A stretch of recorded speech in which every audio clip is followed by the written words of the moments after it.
Hello और स्वागत है आपका सिंपल टेक्नोलॉजी चैनल में, जहां हम बात करते हैं टेक्नोलॉजी की दुनिया के लेटेस्ट इन्वेंशंस को एकदम सिंपल भाषा में। लास्ट टाइम ऐसा कब हुआ है जब आप भयानक ट्रैफिक जाम में फंस गए थे और लेट होते हुए उन क्षणों में खुद को जल्दी से उड़ते हुए अपनी मंजिल तक पहुंचने का सपना देख रहे हो। 1982 में आई science fiction movie Blade Runner में 2019 का फ्यूचरिस्टिक शहर दिखाया गया है, जहां robots, video calling, smart homes और यहाँ तक कि फ्लाइंग कार्स का कॉन्सेप्ट देखने को मिला। इस साइंस फिक्शन मूवी की कहानी और आपकी ख्वाहिश अब हकीकत में बदल चुकी है, यानी कि फ्लाइंग कार्स हमारी कल्पना से निकलकर असली दुनिया में आपको उड़ाने के लिए तैयार है। आप बिल्कुल सही सुन रहे हैं, पूरी तरह से फंक्शनल इलेक्ट्रिक फ्लाइंग कार्स जिसे आप सड़कों पर ही नहीं बल्कि आसमान में भी उड़ा सकते हैं, खरीदने के लिए अवेलेबल हो चुकी है। साथ ही इसे यूएस गवर्नमेंट से उड़ान भरने के लिए लीगल अप्रूवल भी मिल चुका है। इस कार को बनाया है यूएस बेस्ड एल्फ एरोनॉटिक्स ने। कंपनी ने घोषणा की है कि उनकी कार, जिसे मॉडल ए का नाम दिया गया है, उसे यूएस फेडरल एविएशन एडमिनिस्ट्रेशन यानी कि FAA से विशेष उड़ान योग्यता सर्टिफिकेशन प्राप्त हो चुका है। ये डेवलपमेंट ऐतिहासिक है क्योंकि ये पहली बार है कि इस तरह के वाहन को अमेरिका में प्रमाणित किया जा रहा है। तो आज इस वीडियो में हम बात करने वाले हैं इन फ्लाइंग कार्स के बारे में। हम जानेंगे इसके इतिहास के बारे में और ये कैसे काम करती है, क्या ये आम जनता के लिए उपलब्ध है, इंडिया में फ्लाइंग कार्स की डेवलपमेंट में क्या हो रहा है और साथ ही ये कितने सेफ होने वाली है। जैसे कि अभी हमने बताया कि एल्फ एरोनॉटिक्स, जिसने दुनिया की पहली उड़ने वाली कार के आविष्कारों से सुर्खियां बटोरी हैं, उसे अमेरिका के FAA ने हरी झंडी दिखा दी है। किसी भी फ्लाइंग व्हीकल्स को जो कि अमेरिका में उड़ता है, उसे अमेरिकी FAA के अप्रूवल से गुजरना पड़ता है। ये सर्टिफिकेशन फ्लाइंग व्हीकल्स की जगह, ऊंचाई और उनके उद्देश्यों पर नियंत्रण रखती है, जिनके लिए विमान को उड़ान भरने की अनुमति होती है। फ्लाइंग कार्स का निर्माण काफी समय से चलता आ रहा है और ऐसे वाहनों को बनाने के लिए कई बार प्रयास किए गए हैं, जो कि न केवल सड़कों पर लंबी दूरी तय कर सकें बल्कि जरूरत पड़ने पर हवा में भी उड़ान भर सकें। इसका सबसे पहला डॉक्यूमेंटेड प्रयास 1917 में क्यूटिस ऑटोप्लेन ने किया था, जिसे एविएशन के पायनियर्स ग्लेन क्यूटिस द्वारा डिजाइन किया गया। हालांकि इसने कभी निरंतर उड़ान हासिल नहीं की और हमेशा ही एक्सपेरिमेंटल बना रहा। 1933 में यूएस एयर कमीशन ब्यूरो ने एक प्रतियोगिता आयोजित की। उन्होंने लोगों को एक ऐसा एरोप्लेन डिजाइन करने की चुनौती दी जिसे बनाने में $700 से कम की लागत आए। इस प्रतियोगिता में कई मॉडल सबमिट किए गए, जिसमें से एक मॉडल एरोबिल था, जिसे वाडला वाटरमैन ने डिजाइन किया था। ये एक हवाई जहाज जैसा दिखता था जो कि उड़ान भर सकता था, लेकिन कभी विकास की ओर नहीं बढ़ सका क्योंकि वो युग महान मंदी का चल रहा था। वहीं शुरुआती सफल उड़ान भरने वाली फ्लाइंग कार्स डिजाइनों में से एक है टायलर एरो कार, जिसे 1940 के दशक के अंत में मॉल्टन टायलर द्वारा बनाया गया। इसका पहला प्रोटोटाइप 1949 में उड़ा और इसके बाद इसे डिटैचेबल विंग्स और एक ट्रेलर के साथ डिजाइन किया गया, जिससे इसे सड़कों पर भी चलाया जा सकता था। वहीं 1950 में मिलिट्री उपयोग के लिए एवरो कार पहली फ्लाइंग कार बनी, जिसे एवरो कनाडा के उत्पादन डिजाइनर जॉन फ्रॉस्ट ने विकसित किया। ये उड़ान तशरीह जैसे वाहन एक सुपरसोनिक फाइटर बॉम्बर एयरक्राफ्ट माना जाता था, जो कि vertical take off and landing, जिसे VTOL कहा जाता है, उसमें सक्षम था। 1957 में यूनाइटेड स्टेट एयरफोर्स इसके विकास के लिए धन देने पर सहमत हुए, लेकिन एवरो कार ने कभी भी अपेक्षा के अनुरूप काम नहीं किया।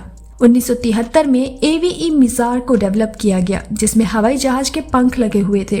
फोर्ड कंपनी इस प्रस्ताव में दिलचस्पी ले रही थी, लेकिन इसकी टेस्ट फ्लाइट एक त्रासदी में समाप्त हुई, जिसने वाहन बनाने वाले 2 इंजीनियर्स की जान ले ली। वहीं 2009 में टेराफ्यूजिया ट्रांजिशन कार को टेराफ्यूजिया द्वारा विकसित किया गया। इसे फ्लाइंग कार्स का पहला प्रैक्टिकल प्रयासों में से एक माना जाता है। ये 2 सीटर वाली कार थी, जिसे सड़कों के साथ साथ उड़ाया भी जा सकता था। इसके बाद 2014 में एक और फ्लाइंग कार एरोमोबिल आई, जो कार से एयरक्राफ्ट में बदल सकती थी। निरंतर विकास के साथ इसके कई प्रोटोटाइप और वर्जन्स आते चले गए। इसी तरह 2017 में पैलवी लिबर्टी आई, जो कि गायरोकॉप्टर स्टाइल फ्लाइंग कार है। इसे 2020 में यूरोप के सड़क और हवाई उपयोग के लिए सर्टिफिकेशन प्राप्त हुआ। 2019 में UK based company Vertical Aerospace ने vertical take off and landing यानी कि VTOL electric flying taxi prototype को अनकवर किया। हालांकि ये कोई परंपरागत कार नहीं थी, लेकिन ये अर्बन एयर मोबिलिटी का हिस्सा बनी। 2021 में क्लेन वर्जन द्वारा विकसित एयर कार ने स्लोवाकिया में एक सफल इंटरसिटी टेस्ट फ्लाइट पूरी करके सुर्खियां बटोरी, जो कि फोल्डिंग विंग्स वाली ड्राइवेबल फ्लाइंग कार्स है। और 2022 में एल्फ एरोनॉटिक्स के मॉडल ए ने FAA का स्पेशल एयरवर्थीनेस सर्टिफिकेट पाकर हमारे सपनों को हकीकत में बदल दिया है। तो फिर ये फ्लाइंग कार्स कैसे काम करती हैं? कमर्शियल प्लेन से छोटी ये फ्लाइंग कार्स में ज्यादातर पंखों के स्थान पर रोटर्स होते हैं। ये रोटर्स एयरक्राफ्ट को वर्टिकली टेक ऑफ के साथ साथ लैंडिंग करने में भी मदद करते हैं। मल्टी रोटर्स होवर फ्लाइट के शोर को कम करने में मदद करते हैं, जबकि टिल्ट मोटर्स लंबी दूरी पर फ्लाइट को आगे बढ़ने में मदद करते हैं। ये कारें बिजली, गैस, तेल या हाइब्रिड ईंधन से संचालित होती हैं। फ्लाइंग कार्स की विशिष्टताओं में से एक है कि वे टेक ऑफ और लैंडिंग कर सकते हैं, जिसे हम TOL भी कहते हैं। इसके 4 प्रमुख TOL हैं। पहला है VTOL, vertical take off landing. इस तरह की फ्लाइंग कार्स में लैंडिंग या टेक ऑफ के लिए किसी रनवे की आवश्यकता नहीं होती है, इसीलिए इससे यात्रियों को जहां भी जाना हो उन्हें वहां जाने की आजादी होती है, जैसे कि एल्फ मॉडल ए कार्स जो कि इलेक्ट्रिक VTOL है। दूसरा है VTHL यानी कि वर्टिकल टेक ऑफ हॉरिजॉन्टल। ये कार्स वर्टिकली उड़ान भरती है, लेकिन लैंडिंग के लिए रनवे की जरूरत पड़ती है, जैसे कि बोइंग X-37। तीसरा मोड है HTVL यानी कि horizontal take off vertical landing mode. ये VTHL के विपरीत है, क्योंकि ये वर्टिकल लैंडिंग करती है जहां टेक ऑफ के लिए उन्हें रनवे की जरूरत होती है। फिलिप बोनो के अंतरिक्ष यान हाइपरसन SSTO ने इस मॉडल का उपयोग किया था। अब चौथा मोड है HTOL यानी कि horizontal take off landing mode. इस मोड में टेक ऑफ और लैंडिंग दोनों के लिए रनवे की आवश्यकता होती है और इस फ्लाइंग कार्स में पैलवी, लिबर्टी, हेविसाइड और द ट्रांजिशन शामिल है। फ्लाइंग कार्स कब आम जनता के पास आएगी, इसका उत्तर देना अभी कठिन है, क्योंकि टेक्नोलॉजी को अभी भी उस बिंदु तक रिफाइन किया जा रहा है जहां ये व्यापक रूप से अपनाने के लिए सुरक्षित हो। हालांकि बहुत सारी कंपनीज अभी इस पर काम कर रही हैं और उनके पास फंक्शनल प्रोटोटाइप तैयार है। बड़े पैमाने पर उत्पादन उस बिंदु तक है जहां वे सुलभ, सस्ती और सबसे महत्वपूर्ण बात औसत व्यक्ति के लिए सुरक्षित हो। लेकिन हाल ही में कुछ महत्वपूर्ण सफलताएं यहाँ पे हमें मिली हैं। 2022 में दुबई ने कंपनीज को eVTOL में सक्षम कार्स का परीक्षण शुरू करने की अनुमति दे दी है। क्या ये फ्लाइंग कार्स के बारे में लोगों के दृष्टिकोण में फिट बैठता है? ये तो बहस का विषय है, लेकिन ये पर्सनल एयरक्राफ्ट्स की उन्नति में एक बड़ा कदम है। वहीं बात करें एक्सपेंग एरो HT की, तो ये चाइना के सफल एक्सपेंग मोटर्स का एक प्रोडक्ट है, जिसके पिछले कुछ वर्षों में कई परीक्षण हुए हैं। इसने 2022 में तब सुर्खियां बटोरी जब इसने दुबई में एक सार्वजनिक उड़ान भरी, लेकिन ये मोटे तौर पर केवल फ्लाइंग कार्स के वर्णन में फिट बैठता है, क्योंकि इस 2 व्हीलर प्रोटोटाइप में टायर्स नहीं है। 2014 में इसका प्रोडक्शन शुरू होने की योजना है, जिसकी कीमत लगभग $2 लाख से शुरू होने की उम्मीद है।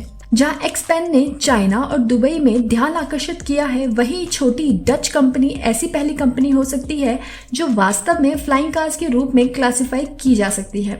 सरल शब्दों में कहें तो पैलवी लिबर्टी हेलीकॉप्टर है जो अपने रोटर्स को मोड़ सकता है और सड़क पर भी चल सकता है। लेकिन इम्पोर्टेंट बात यह है कि पैलवी को EASA यानी कि European union aviation safety agency से सर्टिफिकेशन प्राप्त हुआ है। इसीलिए ये अपनी कई प्रतिद्वंदी की तुलना में आप तक पहुंचने की दिशा में एक बड़ा कदम है।